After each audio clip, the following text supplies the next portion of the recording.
Pendidikan pada dasarnya bertujuan untuk mengembangkan karakter dan kompetensi murid. 3 komponen penting dalam pendidikan meliputi kurikulum, pembelajaran, dan asesmen. Asesmen diperlukan untuk menilai efektivitas pembelajaran dan ketercapaian kurikulum. Informasi dari asesmen nasional dapat dimanfaatkan untuk memperbaiki proses pembelajaran.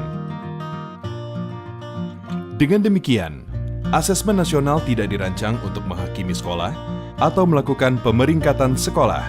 Informasi yang diperoleh digunakan untuk perbaikan kualitas belajar mengajar yang pada gilirannya akan meningkatkan hasil belajar murid.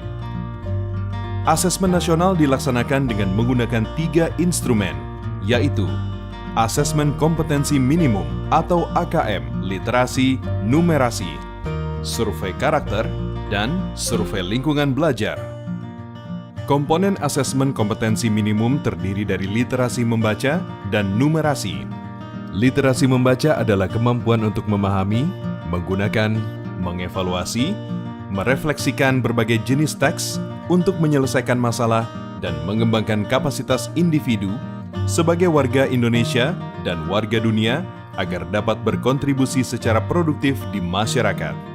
Numerasi merupakan kemampuan berpikir menggunakan konsep, prosedur, fakta, dan alat matematika untuk menyelesaikan masalah sehari-hari pada berbagai jenis konteks yang relevan untuk individu sebagai warga negara Indonesia dan dunia. Instrumen kedua, survei karakter, dikerjakan oleh murid untuk mendapatkan informasi hasil belajar sosial emosional.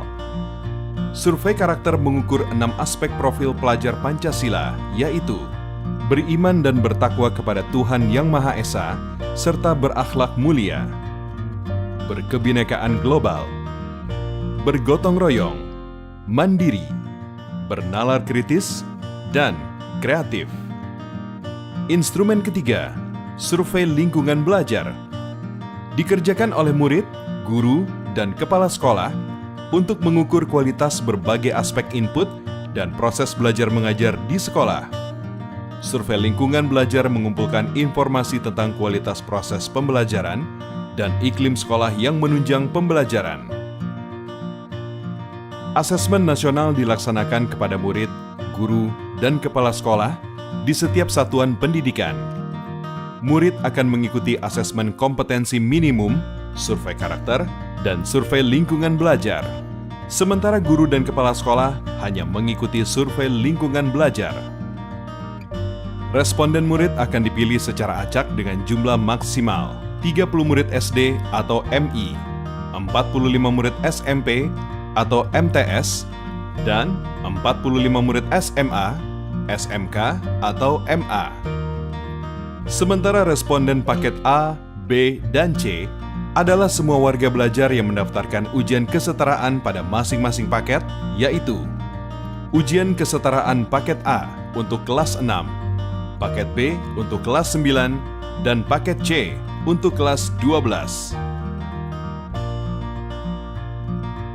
Dengan melaksanakan asesmen nasional, mari kita tingkatkan mutu pendidikan di Indonesia.